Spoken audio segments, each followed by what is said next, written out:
Si j'ai eu l'occasion de parler shot caller sur ma chaîne, que je vous conseille d'ailleurs chaudement, ma recommandation cinoche du jour portera sur le premier film du réalisateur Rick Roman Wolf. Après avoir accidentellement tué un voleur, l'avenir d'un bon père de famille se voit assombri quand il se retrouve en prison pour 3 ans, avec comme seul partenaire un tueur en série nommé Val Kilmer. Violent, agressif et particulièrement glauque, Félon retrace avec brio ce que deviendra l'un des fers de lance de son cinéma. Provoquer un événement inattendu et dramatique dans la vie d'un homme lambda, changeant non seulement sa vie mais aussi celle de sa famille. Porté par un Val Kilmer méconnaissable, un Stephen Dorff attachant, une mise en scène violente et des personnages aux blessures à la fois physiques et psychologiques, Félon devient premier essai complexe d'un homme mettant en avant l'horreur, mais rarement celle que l'on imaginerait. Une œuvre coup de poing pour les fans du cinéma carcéral mais aussi les autres, incisif et au message de fond.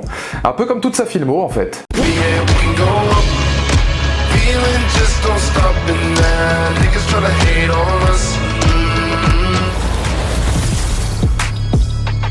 Bonjour à toutes et à tous, c'est Valou et bienvenue pour cette toute nouvelle vidéo, cette toute nouvelle critique. Oui, on continue effectivement le rattrapage des films sortis en juillet et en août avec un film, je vais pas vous mentir, au demeurant je n'attendais pas spécialement ce long métrage, je n'avais pas prévu d'en parler, jusqu'à ce que je vois le nom du réalisateur. Effectivement, aujourd'hui on va parler de Greenland, le dernier refuge, featuring quand même la femme de Deadpool et Gerald Butler. Car oui, vous l'aurez compris, je n'attendais pas spécialement ce long métrage, jusqu'à ce que j'apprenne qu'il était réalisé par Rick Roman Wolf. Rick Roman Wolf, enfin je sais pas, ça dépend si vous prononcez Sylvain Wiltord ou Sylvain Viltord, la prononciation du bonhomme n'appartient qu'à vous. Mais je dois bien reconnaître que je suis la carrière de ce réal depuis ses débuts, depuis Félon avec Stephen Dorff, Val Kilmer et Harold Perrineau, un film sur l'univers carcéral que j'avais beaucoup apprécié. C'était aussi lui le réalisateur de films dont je parle assez régulièrement, comme Infiltré avec The Rock ou John Bernthal, comme l'excellent Shot Caller avec Nikolai Coster-Waldau, qui reste pour moi encore aujourd'hui, malgré Greenland, le meilleur film du réal à ce jour. C'était aussi lui le réalisateur du film La Chute du Président. Bon, il en faut bien de temps en temps hein, qui tombe à l'eau, on peut pas être sur un 100% non plus, quoi. C'est vrai que celui-là est légèrement dispensable. Mais il revient cette année en 2020 au cinéma, en salle, avec Greenland, dans un contexte effectivement un peu particulier, avec un blockbuster que j'ai presque envie de qualifier d'intimiste, tant il réussit à amener sa cinématographie dans un film catastrophe. Et c'est là où justement je me posais une question, étant donné que j'aime beaucoup le réal et que je trouve qu'il a un style, une patte et un développement de personnage qui n'appartient qu'à lui, on peut largement retrouver son style dans la plupart des films qu'il fait. Et c'est là que je me suis posé cette question, est-ce que Greenland serait le film des producteurs de John Wick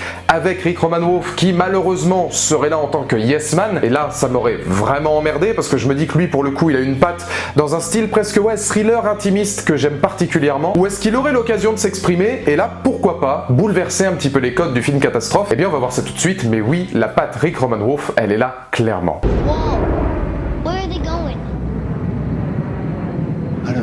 Et cette fois, on va raconter l'histoire d'un monsieur tout-le-monde, John Garrity, campé par Gerald Butler, qui va tenter de protéger et sauver sa famille, une famille en recomposition, face à l'arrivée d'une comète qui normalement devait être bénigne, mais qui commence à s'écraser petit à petit sur la Terre, jusqu'à ce que son noyau central s'écrase à son tour et menace l'ensemble de la survie de la planète. Pour ça, une seule solution, arriver dans le dernier refuge possible, des bunkers au Groenland. Et tous les prémices de son long métrage, tous les prémices du film, ça va être cette installation de la tension, parce que Rick Roman Wolf, et c'est ça que j'aime particulièrement dans Greenland, va beaucoup plus se focaliser sur le traitement de ses personnages et sur une autre menace qui est la mise en place de la tension par le biais de l'espèce humaine. Et c'est ça que je trouve extrêmement intéressant, et c'est là que je retrouve énormément de la cinématographie du réalisateur, parce que le film prend son temps et que la mise en place de la tension sera probablement ce qui m'a le plus marqué dans Greenland. Et comment quelque chose d'extraordinaire va venir bouleverser le quotidien de personnes lambda qui sont justement cette famille, une famille en plus en recomposition. C'est là où on retrouve aussi beaucoup du travail du réalisateur. Dans chacun de ces films, que ce soit Félon, que ce soit Infiltré, que ce soit Shot Caller, pour ne citer que ces trois-là, on a toujours cette condition où le personnage principal va être transcendé par la caméra de Rick Roman Wolf et où quelque chose d'extraordinaire, quelque chose qui vient de l'ordre de l'imprévu, va venir bouleverser les codes de sa vie et remettre en considération et remettre en espèce de composition l'enjeu principal de son existence. C'était le cas avec The Rock, c'est pour ça que j'avais beaucoup aimé Infiltré, c'était le cas avec Nikolai Coster-Waldau dans Shot Caller, c'est aussi ici le cas avec Gerald Butler, une réalisation particulièrement simple mais qui va monter crescendo sur une mise en place de la tension que j'ai trouvée bluffante. Comme souvent dans son cinéma, on va retrouver des problèmes familiaux, des problèmes de liens parentaux aussi, avec un personnage de Gerald Butler aux antipodes de ce qu'on pourrait imaginer de lui. Là aussi, effectivement, j'aime beaucoup la manière dont il va traiter ses personnages et surtout ses acteurs. Je me souviens de Félon par exemple, où Val Kilmer pour le coup n'était absolument pas la figure magnifique qu'il pouvait être dans la plupart des films qu'il avait fait. Je me souviens d'Infiltré où le Rock, pour une fois, ne faisait pas du rock. c'était simplement, bon, un père de famille de 2,15 m avec 150 kg de muscles, mais un simple père de famille, un simple chauffeur routier qui était emmené dans des situations qui le dépassent complètement. Alors Nikolai Coster-Waldau, j'en parle même pas puisque la transformation de son personnage dans Shot Caller est absolument extraordinaire. Bon, on n'en est pas là pour Butler, mais on peut quand même noter un vrai rôle à contre-emploi, beaucoup plus humain, dépassé par les événements et dont les épreuves joueront un rôle primordial dans l'homme qu'il finira par devenir au fil du récit. Exactement les mêmes thématiques proches du cinéma de Rick Romanov. Idem d'ailleurs pour Madame Deadpool, Morena Baccarin, qui devra vivre des situations, alors je crois elle, encore plus extrêmes dans le film et qui privilégieront l'enfer de l'humain face à l'apocalypse, plus que l'apocalypse en elle-même. Et ça m'a personnellement fait plaisir de le voir dans ce genre de contexte, puisque effectivement Gerald Butler, on va pas citer sa carrière jusque maintenant, mais globalement ça volait pas spécialement haut non plus. Mais avec ce talent de réalisation, on découvre un Butler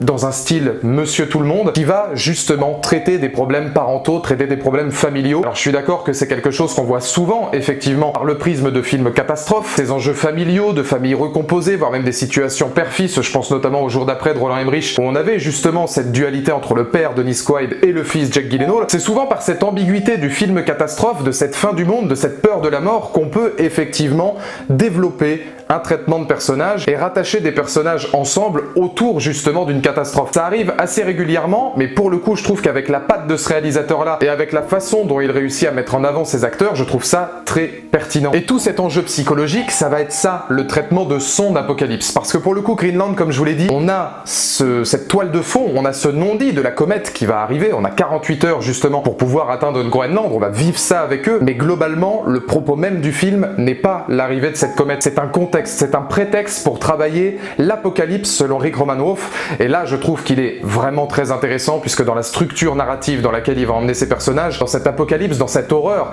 il y a beaucoup de scènes particulièrement horrifiques. Jusqu'où l'être humain est-il capable d'aller, mais dans l'enjeu psychologique du terme. Et ce sera développé par des codes qu'on connaît dans ce genre cinématographique, mais qui, par le biais de son écriture, se révèlent particulièrement intenses, ne serait-ce que par l'enjeu musical par exemple. On va pas hésiter à jouer sur l'absence du son pour mettre en avant justement toutes ces scènes à enjeu catastrophique. Et là où l'absence de musique est très pertinente, c'est ensuite l'utilisation musicale pour mettre en avant, non pas des scènes grandiloquentes, puisqu'il n'y en a pas tant que ça encore une fois dans un enjeu psychologique, mais mettre en avant l'esprit, la psychologie et les émotions des personnages. Encore une fois, c'est là tout l'enjeu pour moi de ce film-là, sans rentrer dans les clichés à proprement parler du film catastrophe. Il y en a quelques-uns, effectivement. C'est un peu le problème pour moi du long métrage, c'est plus ou moins sa dernière demi-heure, qui pour le coup est celle qui met le plus l'accent sur le film catastrophe. Une fin très attendue, un Gerald Butler qui va se retrouver, si vous voulez, un aspect proprement leader, qui va devoir sauver plusieurs personnes, comme on le voit en général dans les films catastrophes. Je pense à San Andreas où le Rock était même limite pas loin d'être nommé président à la fin. Bon, San Andreas qui est d'ailleurs au demeurant l'un des pires films que j'ai vu dans l'univers catastrophe depuis très longtemps. Mais on peut pas nier l'envie de justement ne pas s'inclure dans un cinéma déjà vu et d'essayer d'aller plus loin, notamment par son ambiance et sa direction artistique, sa direction musicale et la proposition d'un film plus posé, où l'enfer devient l'autre autant que le chaos dans une réalisation sobre mais vraiment très efficace. À échelle d'homme, puisque la mise en scène, que l'on parle du film catastrophe ou même du film psychologique, va se proposer à échelle d'homme, parce que oui, on voit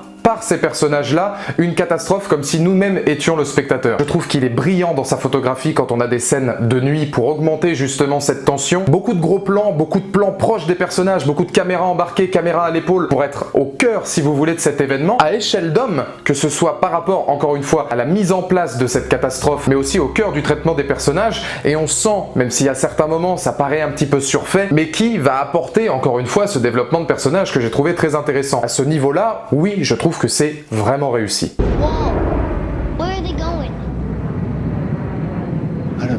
Et effectivement, l'enjeu catastrophique, je vous l'ai dit, alors on va y passer à peine 2 minutes puisque c'est vrai que j'ai beaucoup moins de choses à dire là-dessus, et pourtant c'est le propos même du film, et c'est là aussi où je trouvais mon exercice assez intéressant, c'était de vous proposer ce que le réalisateur a pour moi voulu faire, autre chose qu'un film catastrophe, ou presque un film catastrophe intimiste. La plupart du temps, les scènes catastrophes sont vues par le prisme des médias. Donc il faut se mettre dans cette configuration tout de suite, hormis sur un plan photographique où je trouve que l'esthétique du film fait très tableau, on a vraiment un visuel où on va voir cette menace du non-dit, moi je trouve que c'est très important de le dire, parce que la menace est presque invisible, elle est constamment dans le non-dit, dans le traitement des personnages, dans la peur qu'on peut ressentir des personnages, dans la peur de la foule et dans ce côté apocalyptique où les gens vont se retourner les uns contre les autres, mais beaucoup moins dans l'exercice purement visuel d'en mettre plein la gueule au spectateur, sauf mis avant tout sur l'ambiance et la montée crescendo de son atmosphère par la peur que peut provoquer les images des médias, laissant donc son sujet inaccessible pour le spectateur. C'est du coup assez effrayant. Notre seule façon de ressentir le chaos, c'est par les personnages. Et ce côté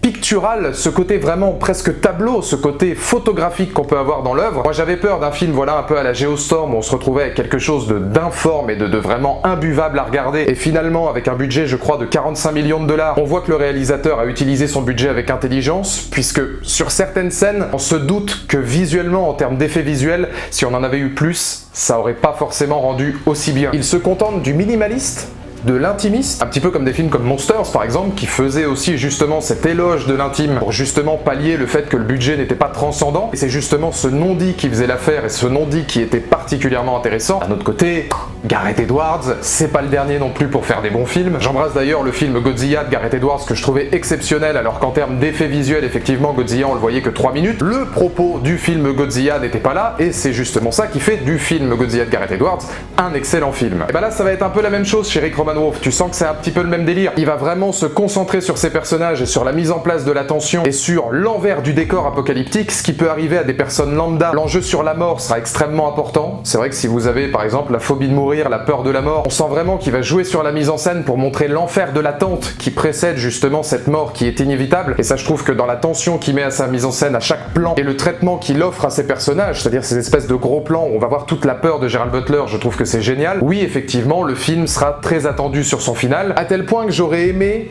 qu'on se prive des 10 dernières minutes et qu'on reste sur un cliffhanger et qu'on reste sur une situation où le spectateur se serait posé la question qu'est-ce qui arrive ensuite. Et en d'autres termes, et pour conclure cette critique, je trouve que l'aspect catastrophe du long métrage est à l'image du long métrage intelligent. C'est remarquablement filmé de la part du réalisateur sur les scènes d'action, sur le peu de situations qu'il va y avoir catastrophiques, où on aura des courses-poursuites entre des comètes et des voitures, ou entre des comètes et des avions, des choses qu'on a déjà vues 8650 fois dans l'univers du film catastrophe. Ce sont les scènes qu'on attendait, mais qui en même temps font écho au traitement des personnages auxquels on s'est attaché. C'est ça l'intelligence du long métrage. Donc dans les commentaires ci-dessous, n'hésitez pas à me donner votre point de vue. Si vous avez vu Greenland, n'hésitez pas à me dire ce que vous en avez pensé. Si vous ne l'avez pas vu, honnêtement, je vous le conseille. Rick Romanov confirme qu'effectivement c'est un réalisateur que j'aime beaucoup, qui est capable d'adapter son cinéma à tout un tas de genres cinématographiques. Il avait fait le thriller, l'univers carcéral, cette autre Amérique, cette autre forme de l'Amérique, qu'on va voir d'ailleurs dans le film, puisqu'on va s'éloigner très rapidement des villes pour arriver presque dans une sorte de road trip. C'est quelque chose qu'il aime beaucoup, puisqu'en général, il porte son regard sur une autre face de l'Amérique, face à quelque chose qu'elle ne saurait peut-être pas gérer.